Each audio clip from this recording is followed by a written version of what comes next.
Have you ever wondered what makes the difference between those couples who absolutely love to be together and the ones who merely tolerate each other in their old age? Hi, I'm Monica Tanner, wife to a super hunky man, mom to 4 kids, relationship coach, and intimacy expert. My goal with this podcast is to help you and your partner swap resentment for romance, escape the roommate rut, and nurture a bond built on trust, communication, and unconditional love. Each week, I'm sharing the secret strategies that keep couples madly in love, dedicated, and downright giddy about each other from the honeymoon phase to the golden years. I'm on a mission to crack the code of happily ever after, and I'm sharing those juicy secrets right here because an awesome marriage makes life so much sweeter. Let's get to it. Hello, and welcome to the Secrets of Happily Ever After podcast. I'm your host, Monica Tanner, and I'm super excited to introduce you to my friends, Alex and Kadi Dutton. Alex and Katie are 2 hopeless romantics who fell in love, got married, and decided to keep loving each other deeply every day. Their passion for thriving marriages led them to create EveryLove. They help other couples prioritize intimacy and pursue each other intentionally all year round with their sexy date night subscription, model-free lingerie, and engaging marriage resources. Welcome, Alex and Katie. How are you guys doing? Great. How are you? Thank you so much for having us. Yes, of course. Well, why don't you start by telling us a little bit about yourselves and your family and EveryLove, because I know people are going to be really excited to hear more about that. Sweet. Well, I'm Alex. This is Katie. I guess what we do, I'm still a nurse. I work in a prison. That's a whole nother thing. Katie's been a piano teacher since she was 15. We got married 2 weeks from now. It'll be 5 years. So we've almost married 5 years. So that's amazing. We have a 3-year-old son and a almost 1-year-old daughter. So we are very busy. They are crazy. And then we have a business, and I still work, and Katie still works a little bit. So we are just... I pretend to work. You pretend to work. Yeah. Mostly just makes the kids around. Between the kids and running the business and working and just all that, we have kind of had to learn how to be very efficient with our relationship and being parents and working and having a business. So, but yeah, EveryLove is, we do sexy date night boxes, as you said. It's a subscription box meant to help couples, married couples, prioritize intimacy. That just means schedule it, just be very intentional with your intimate times. Mm-hmm. We've noticed through talking to our friends and just a lot of other people that a lot of couples don't, and it's crazy, they don't put much thought into their intimate lives. So we kind of saw that, and we're like, we should try and help people. A lot of times it just runs on autopilot, or it comes up when a problem comes up or when somebody needs something. But we wanted to be really intentional with our marriage, and we realized that was necessary. And we saw that everywhere else. So we started these date night boxes. Alex's brilliant idea. Are we telling about the boxes right now too? Okay. So I didn't know if I was cheating by starting to talk about that already. Well, I would love to hear, I would love to hear you talk about the boxes and just how that started. I mean, like, give me a picture of where you're just sitting around one night. You're like, we should make boxes. Like, tell me about the vision and kind of origin of EveryLove. Yeah, like I said, so we've been married almost 5 years. And when we first got married, Katie her love language is gifts, is one of her main love languages. She would always be like, hey, can you like buy me lingerie? Like, I would love like if you would just like surprise me, and that would help like with our intimate life. And so I would go searching on these websites trying to get lingerie, and I was like, all these things were popping up, and I was like trying to be a good husband, and like she asked me to buy her lingerie, so I felt like very. So as a good husband, he just never told me anything and never bought me lingerie. No, so it was like this happened for like 2 years. She would keep asking me, finally goes, and eventually I was just like, "Hey, babe, like I don't feel super comfortable going on these websites because you would go on this website, you would sign up for their emails, so then I'd be sitting at work as a nurse in the hospital, like, getting pop up of like, ads, I was like, I can't have this happening all the time. And it was like, so yeah, that's where it was kind of birthed when we were like, we need a place for not only a man to go, but like a couple who can go And feel empowered about their sex life and their bodies and their relationship together, and make that the sole focus of what they're doing when they, from the moment they think of the idea all the way through to the night itself. It's all about them and it's all about their relationship. And that's what he wanted for us. And we couldn't find it. So it was crazy. We made it. And also, I just have to make fun of you a little bit. Even when we were dating, he's like, this is his line. He's like, so I have an idea. And he always has almost every day. Yeah, every day he's got a new business idea. And this was the one that we saw a huge need for, and a huge need in our lives and in our friends and across just basically the world in general, of married couples that want to, they know there's more and they want that more, but they don't know exactly how to get there. And so he kind of created the how with this box. And it's not just physical intimacy, like the products mainly focus there, but every single box includes intimacy questions that get you connecting emotionally. It includes usually an activity that's fun or playful or romantic, sentimental. And so there's a snack. There's always a snack. You get hungry. You didn't snack afterwards. Intimacy makes me hungry. I mean, I don't know. But... So there's really everything you need in that box. You make a playlist for it. Yep. So. Yeah, it's kind of meant as like, we're going to send you the date night and you don't have to think about it. You just get one every 2 months. We do 3 different kind of scenarios. We kind of plan out 3 different date nights on how you could use the contents of the box. So really it's 3 date nights in one box. But yeah, I was going to add another huge aspect of EveryLove that it's kind of morphed as we've grown as a business. We both grew up in Christian households where sex and intimacy was kind of like, you didn't really talk about that. And we've noticed in talking to our pretty relatable. And that's still the case. So I think something that's big on our hearts now is creating like a space and a community where especially Christian couples or like conservative couples who don't want to be looking at all that stuff can come and ask questions and not be and get answers from real people who are actually going through this. Like we said, we have 2 kids, we have business, we have work. Like we're in the weeds with you guys. Yeah, we don't want anybody to feel uncomfortable or guilty about trying to prioritize something that is so crucial to a happy marriage. Yeah. Well, you know what I love and what just draws me to the 2 of you is because you do have young kids, right? And I have teenagers, right? And so I think when you're taking, especially conservative Christian sex advice kind of from people, you want to know that they've been where you are and, they struggle with the same things. Like it's hard to get really intimate when you've got a baby crying in the other room or, you're nursing your baby in between, makeout sessions or whatever. Like there's so many things that like, I think there's a lot of advice out there, but I want to caution people who are listening to this. You want to make sure that you're seeking out people who live their lives the way you do, because there's a lot of advice can come from, a couple that hasn't had children or they don't own a business or, all of these things. So it's kind of like when you're looking for mentors in this area, it's good to try and find people who live their lives the way you do or how you hope to and understand the pitfalls of young children and teenagers and, all the different scenarios that you'll go through because otherwise it's like easy to dream up all these sexual scenarios, but. Yeah. And I think we've definitely learned the importance of like getting involved in like a community of people. Just, I think especially with intimacy, like it's so, like we said, it's so easy just to keep it like, and it should be a personal thing.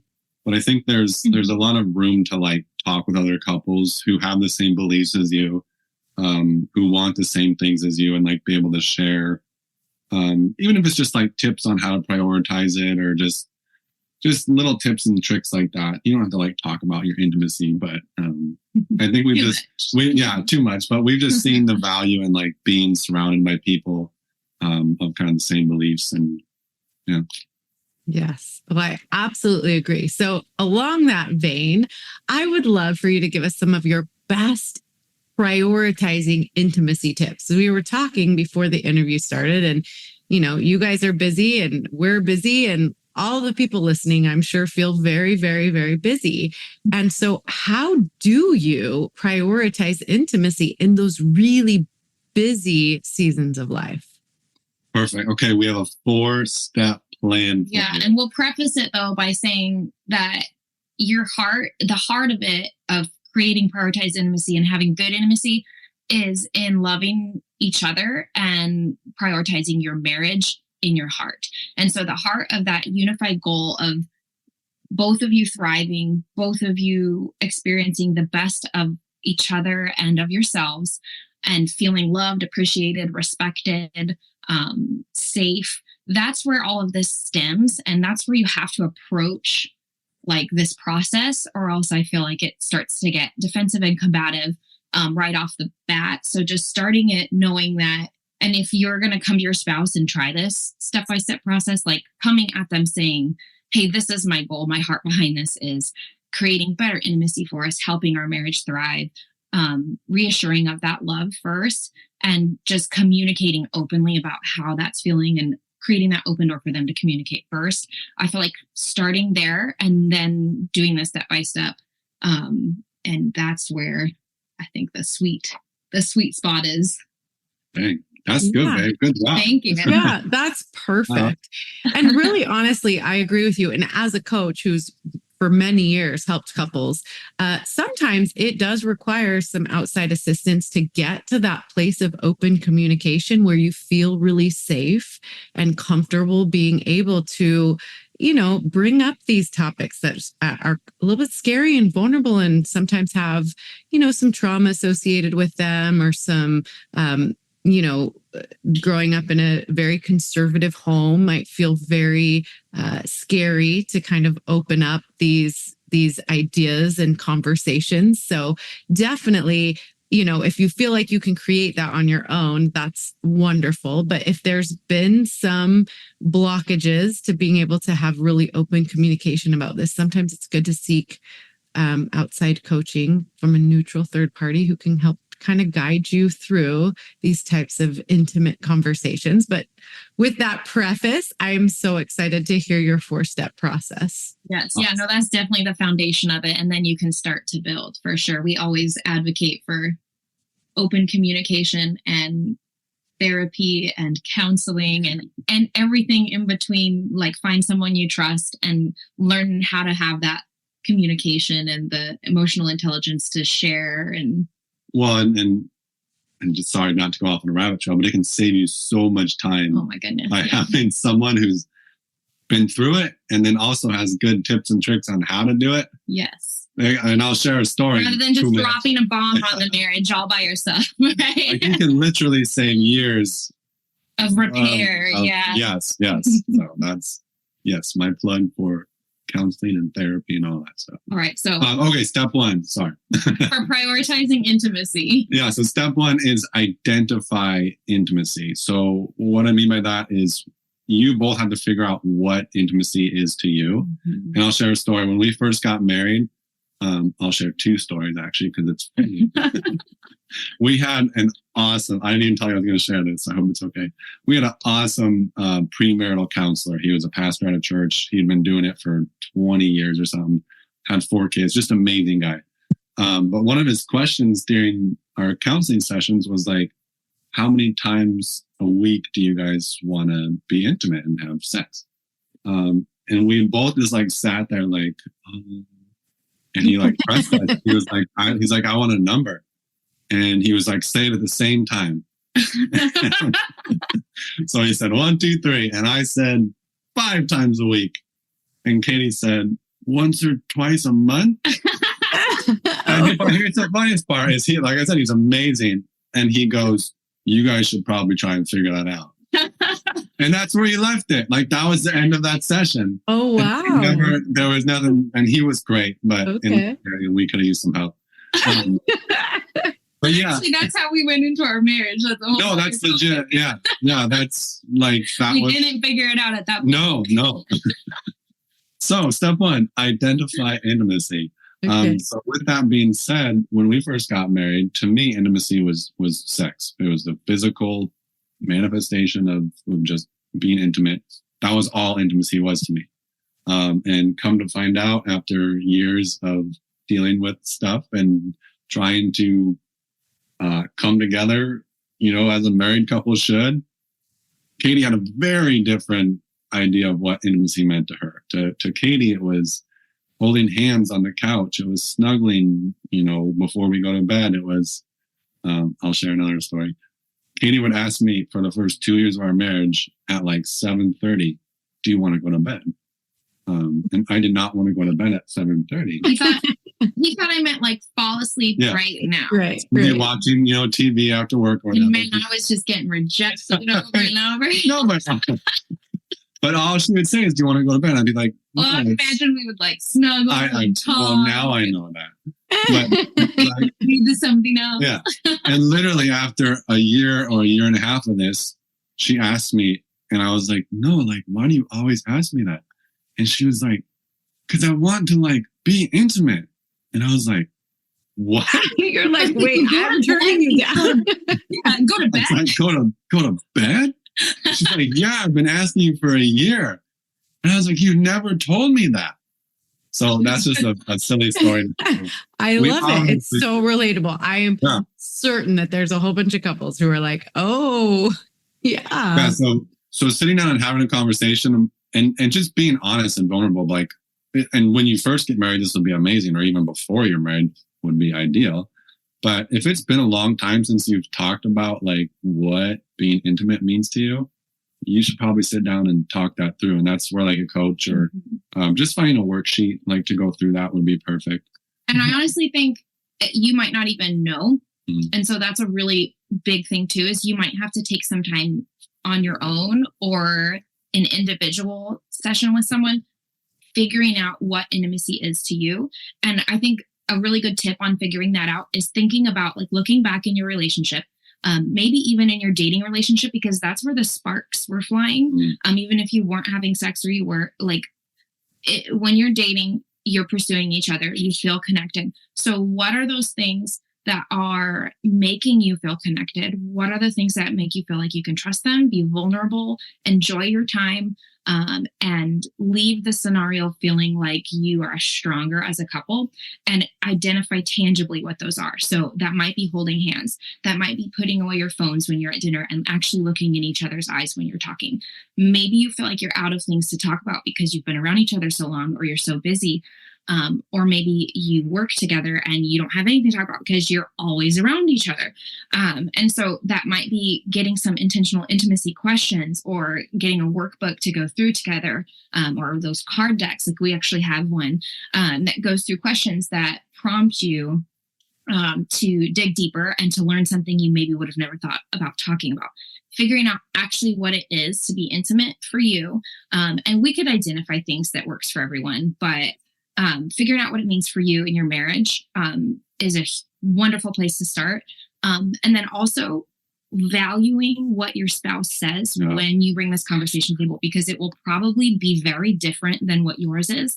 And developing that empathy takes a long time. So if they say the exact opposite as you, I feel like it's taken me it probably took me 3 or 4 years to really understand that. So most of our marriage, like this has only been like a year or two that I've really gotten on board with. For Alex, sex is not just like the physical release. And obviously it's not that for me either. I feel very emotionally connected, but that's where you start. That's where he feels way more vulnerable when we've been intimate, and then he opens up better. And so it's harder beforehand for him. Maybe he's had a long day, or he's tired. He doesn't feel like I've prioritized him physically. And so opening up emotionally and just like opening up that space mentally in his mind to do that, he does it all the time for me, but it definitely is harder. And so coming from that place of going, hey, I want to come and understand where you're coming from and walk in your shoes when you say intimacy for me means being more physical, or when you need to reject me, not making it feel like a rejection, making it feel like, hey, we have a plan on the calendar for when it will work because you had a really rough day or something like that. I think that's huge. And just identifying where your intimacy is, what both the needs are, and how can we make it so that both of us win. It doesn't have to be a compromise. We can both meet each other's needs, and also probably learn to enjoy the other person's form of intimacy more deeply as we start to understand them more deeply. Have you taken the intimacy level quiz yet? If not, you absolutely should. All you have to do is go to monicataner.com/quiz and take a 3-minute quiz. At the end, I'll tell you what level of intimacy you and your spouse are at, and I'll give you next steps to be able to increase your intimacy. Regardless of what level you're at, you can always make improvements. So do yourself a favor and go to monicataner.com/quiz and learn about your level of intimacy and how to improve it. You've touched on some really, really, really important points. And I'm really impressed. You've only been married 5 years. It took me at least 15 to get all of that. Well, we've been following you, Monica. Well, congratulations. I'm really impressed. And seriously, for those people listening, like most people have never sat down and really had those types of conversations that define what intimacy even means. Like most people haven't even sat down long enough to recognize like what it means to them, much less be able to articulate it to their partner. And what's so important about that is so then you've created a shared understanding and a shared language to be able to discuss these things so that when there is things that don't go your way, or, you feel like you're being rejected over and over and over again, you can have those conversations because you have more of a basis of where is my partner coming from? Why is this so important to me? Like those types of things. So yeah, there's so much value in, and I do have a worksheet. So if people are listening to this episode and they want a really great worksheet, a place to start where they can, I call it a healthy sexual assessment. And it's a place you can just start and just brainstorm and write down some of these things. Like, what does intimacy mean to me? What feels good to me? What do I envision as a perfect, intimate experience, those types of things. And you can just start out. So if people listening to this episode will message me on any type of social media and say, let's see, what should we call it? HSA. If somebody wants an HSA, go ahead and send that to me. And then that will help you do part number 1 of this 4-part way to prioritize intimacy. Okay, so that's so exciting. I love your step 1. It's incredible. And seriously, if couples will actually sit down and just do that, they will be heads and shoulders above where they are now in their intimacy. Okay, so I can't wait to hear step 2. All right, second one's shorter. Yeah, step 2. Step 2 is schedule it. And so many people are opposed to this because, it's not sexy, or what if I schedule it and then I don't follow through? And then, there's all these questions in their mind of scheduling it. They're very averse to it, but just schedule it. And big part of why is because anything that you prioritize, like let's say your kid has a birthday party, the first thing you do is you send out a save the date, right? And you want all the important people to come, and you want your kid to feel prioritized. So if you want your spouse to feel prioritized, you will schedule time with them. And so maybe that looks different for everybody, but for us, it means actually putting it on the calendar. We are talking about the tangible steps of intimacy that we identified in number 1. So I'll give you an example of what ours is. You could schedule, actually broad examples, you could schedule fun time together, gratitude and affirmation for each other, preventative conflict resolution, where you just check in with each other, romantic times, and sex. So we're not just talking about, okay, on Monday and Friday, we're doing it. No. Alex is like, done. And this might feel overwhelming. So I'm not saying I write everything on the calendar. I don't write. I just write down, okay, every day, when are we going to connect? So that means like, hey, in the morning when we wake up, we're going to make sure that the kids, just like while they're eating breakfast, we're going to have a nice conversation. And we're going to be like, guys, we're talking. We're not. We're going to be like, kids, just like eat your breakfast. We're talking. And then at night, when the kids go to bed, we're going to have intentional time where if we're going to watch a show, before we watch the show, we're going to connect for 10 minutes and talk, unload our day, whatever. So that's an example of how we do that during the day. It's just kind of like a set time. It's not necessarily written on the calendar. For us, specifically, if you want examples that help you get started, we like weekly meaningful quality time. Everybody tells you to do the weekly date night. It doesn't have to be weekly for you. It's hard. Once you get that identify intimacy step in, you'll kind of see where this fits for you and if it needs to be weekly. For us, it does work. And I do think it works for most people to try to get it on the calendar every week, because then when it falls through, it's not like a month before you get out together again. So weekly meaningful quality time out. For us, it's 2 to 4 times a week having sex, one meaningful, intimate experience. So that's like, instead of it just being like quick, actually scheduling like, hey, we're going to put the kids to bed early this time. We do that like maybe once a week or once every 2 weeks. We'd love for it to be every week. It's probably closer to every 2 weeks, where it's longer. Maybe we block out 1 to 2 hours where we're going to try to preserve our energy. We're not going to eat anything too heavy. And maybe we save our box for that night. That's a great time to use the EveryLove box. We test out the next box. Beta test of our box. I love that. Try to test it. That's awesome. Yeah, light the candles, put on the playlist, and really have that more in-depth time together. And then on a broader scale, we like to get away at least once a year on a short trip, just the two of us. And we like to have quarterly kind of like vision dates where we check in on what our goals are going to be. We recalibrate how our schedule's looking like, hey, in this next season, is the 2 to 4 times a week going to work for sex? Is the weekly date night going to work budget wise? What are we thinking? Just kind of getting back on the same page, because every season in life is different. When you're pregnant, if you go through an injury, if your budget's tight, if your kids have a lot going on, everything's going to be different. And so just kind of making sure you're setting yourself up to succeed, and the expectations are not changing without you talking about it. So you don't start to feel uncertain about where the other person is and if they still want you. Again, I'm so impressed that you guys have this figured out already. Like, it's so good.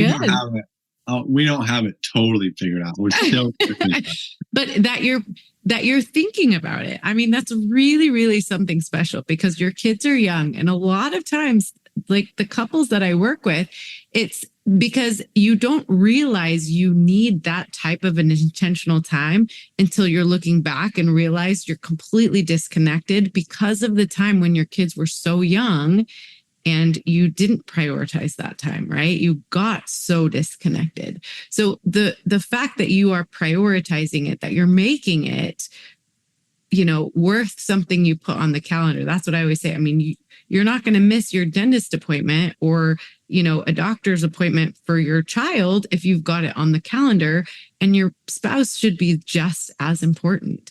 And so, putting it on the calendar is extremely important.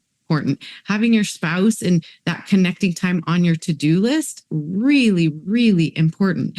And getting in those habits young in your marriage when there's a lot of other things competing for that time is really valuable. Yeah, we've loved it. It has helped us so much. And I hate scheduling stuff. Like, I'm like, and he hates it. When we first got married, she'd be like, "Can you put this on the calendar?" I was like, I don't have a calendar. Like, we fought over that for a while. We didn't have a schedule for a long time, and we got marriage mentors, and the marriage mentors were like, "Hey, you're going to schedule every aspect of your life." Like, and he had agreed that we were going to, because we invested a lot of money into it. And I was like, "Hey, if we're investing this money, we have to do everything they say." He's like, "Yeah, we're going to do everything they say." And one of the first for scheduling was schedule everything. I was like, no, wait. They said schedule every 15 minutes. I was like, every 15 minutes? They don't have kids, so we they don't have kids. We do like there every you go.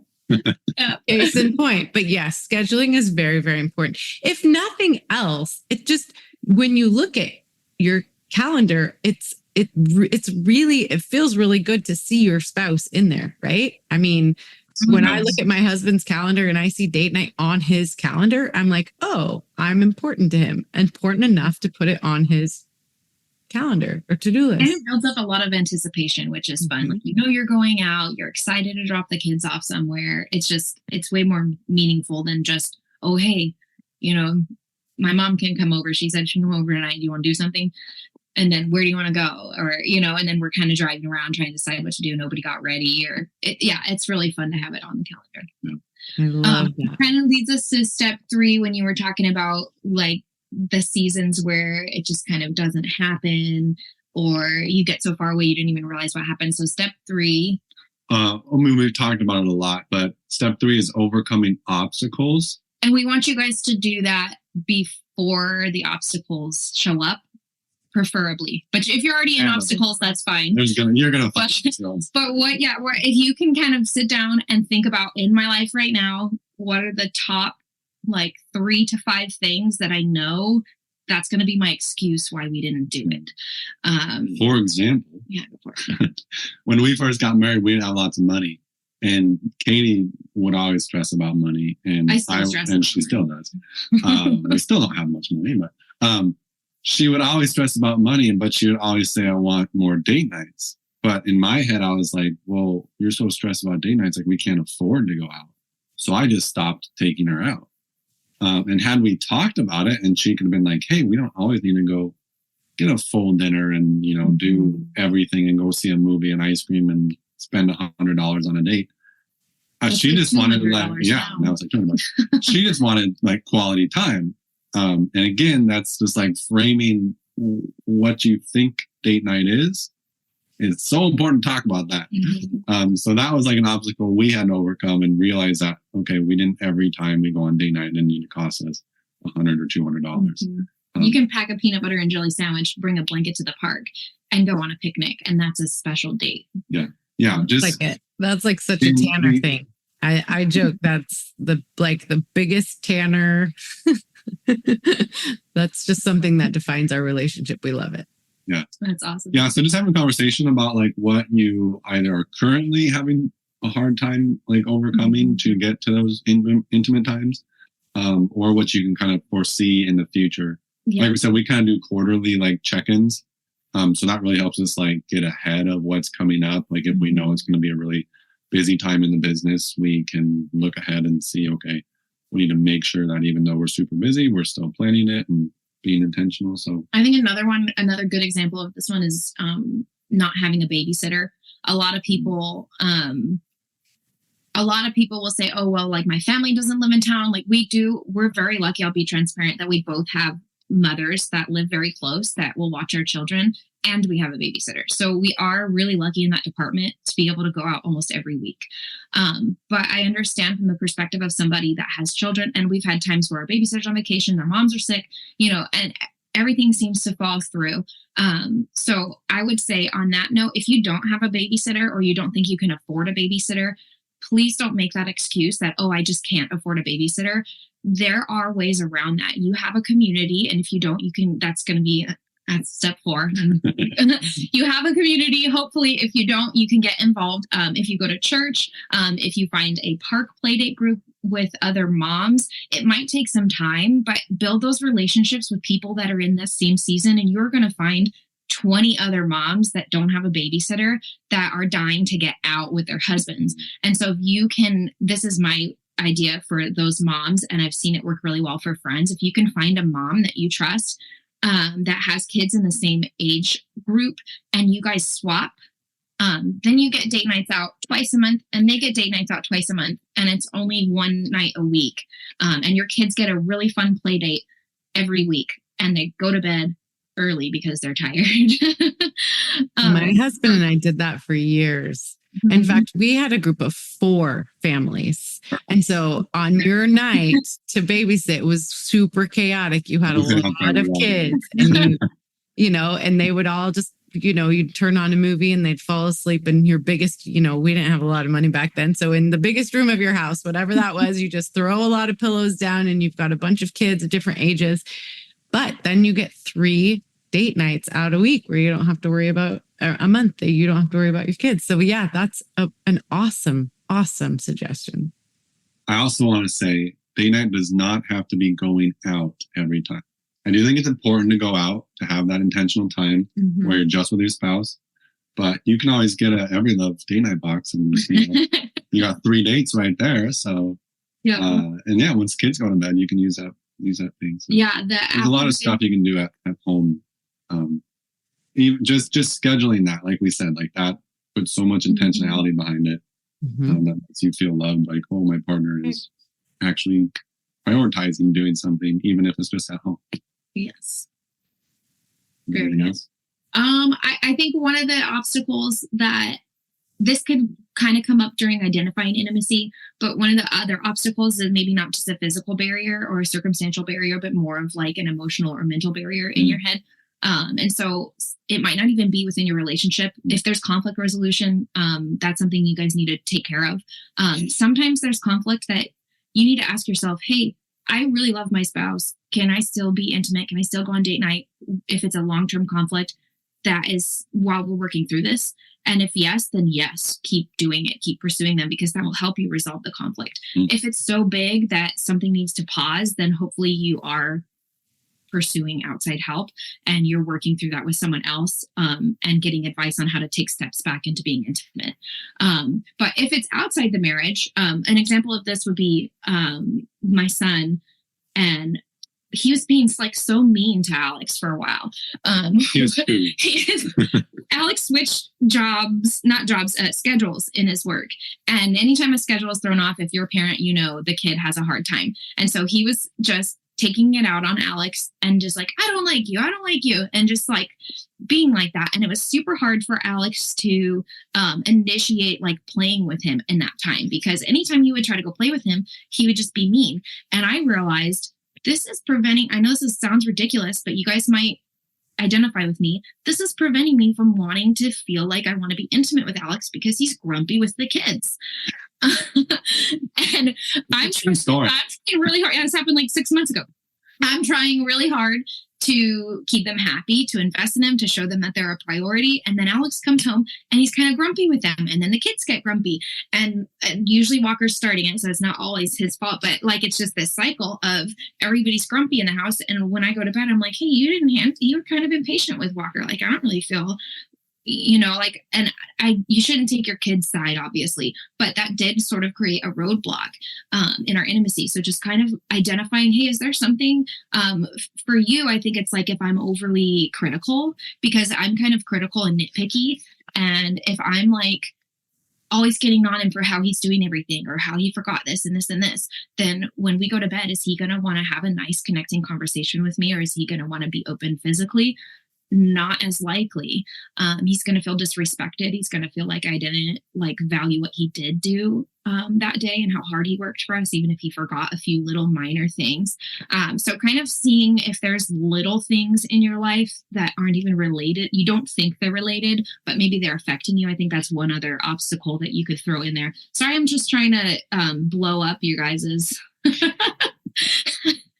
I actually think this is so insightful, like really well thought out. And yeah, I think that's a really good exercise for couples to go through. What are the potential obstacles that would keep us from prioritizing intimacy? That's a great step. Yeah, because had Katie never said that, and I just want to say, I wasn't being mean to Walker. No, he was never. Well, what happened was it got to the point where I would go and try to play with him, and he'd be like, I want mom. And he would just walk away. So I got to the point where I was like, to be honest, I'm not going to play with you. Like, it got hard. But then, well. Wait till Walker is a teenager. Yeah.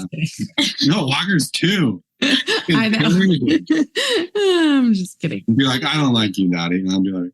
No, that's how he would wake up in the morning. It was only for like a week. It was like a really, really rough week or two transition. But yeah. But anyways, then we had a conversation, and I don't remember exactly what it was, but this topic came up. I asked Katie, I was like, hey, like, what's preventing, and she asked me, what's preventing intimacy right now? And she was like, you not playing with Walker. And I was like, what? Like, that's And I was like, just dumbfounded. Okay, like, but there's nothing sexier than watching a dad with his kid. But I didn't understand that. Like, I didn't get that. And then the crazy part was that night we went home, I played with Walker, and it was a good night later. That's all I'll say. But that's what I'm saying. Now I play with Walker every day. But there's just stuff you never would have thought of that your partner's going to say, and it will change. I mean, it will literally change like your intimate life. So go talk to your partner. So good. I love it. All right. Step 4. Step 4, get involved in a community. And I want to also say, like, talk with the communities you're already involved with. Something that we have been like so convicted with over the past couple of years since starting our business was how much, and we said this a little bit, how much we don't talk to our friends about our marriage. Not even marriage. Just about like sex, but just about marriage in general. Yeah. We've had, what are we up to? 5 friends in the last 5 years get divorced, which is like 4 of which got married after us. So not even last, I think one was married longer, but. And we come from a conservative Christian community where you would think, but it's like our generation is having a hard time right now. And I think we were just like out of left field. We had no idea this was coming. We thought they were thriving and just had the best marriages. So that just like breaks our heart. So that's another reason why we did EveryLove, was to have a community. But I would say, getting involved in your community. So we give a lot of resources on, because a lot of people don't do this, how to talk to your friends just about their marriage in general. And then we kind of use EveryLove as like how to support your friends in their sex life. We ask our subscribers to send us to their friends just as a way to like be like, hey, here's this company that can help you out. I feel like it's an area that in some ways you do honor the sacredness. You don't like go talk to your friends about, like specifically what just happened in bed. You don't want to put something in their mind about, your husband in your friend's mind, or you don't go and air out your problems like it's gossip or like you're venting. You have to be very careful in this area, but just coming alongside people and letting them know, hey, we're having a hard time this season. Vaguely saying, hey, this is going on. And if they're in a place where they're your mentor and your spouse is open to it, getting additional support there first. And then community can also look like going to therapy. Community can look like joining your church's like married couples groups, and just having that support where they like open up topics and they have a speaker. It can look like going to conferences. It can look like checking in on your friends. And I think there's a good place for helping your friends that are struggling, like you were talking about, but there's also a very needed space for you to make sure that you have friends that have a goal of prioritizing happy marriage, because you become who you surround yourself with. So as you help the friends that you do have and you open up those conversations, if you're noticing, hey, I'm surrounded by people that are on the way out of their marriage, you need to make sure you counteract that with building up a community in your life that is going to support you in prioritizing yours, so that as you try to help other people, your mindset isn't shifted into not prioritizing or seeing the negatives of marriage rather than the positives as well. I would also like there's a lot of good Facebook groups. We have a Facebook group. Yeah, we're just starting it. We're super excited. Our Commit to Connect, which is actually kind of what we've been talking about. We're going to be giving out tons of resources like this, doing marriage nights where we go on live and talk about a topic and give application for people. We're going to be doing a big marriage challenge. We're going to be giving out some freebies that we give to our subscribers, and also great opportunities to just get more involved in the EveryLove community. Yeah, and prizes and stuff. Prizes. Yeah, just like Katie said, being like, surround yourself with the people you want to mimic or become, and just being like a community that's just has the same beliefs as you. And I think it's so easy. Like, we found it so easy as like new parents, and even before that, to just like be in our own little world. And when you're in your own little world and you're going through problems, it makes it really hard to want to reach out to anybody. I mean, we've had times in our marriage where we were going through stuff, and even we reached out to our church, and our church is amazing, but there wasn't much help there. So I think just having, additional places you can go when you need a little help is just huge. I think doing that before you're in trouble. I think that's the big piece is we did not prioritize, because church, we asked for help like right now in this moment after we were already having a problem, instead of prioritizing being involved in the community that was there and then having that relationship to reach out to when something happened. Yeah.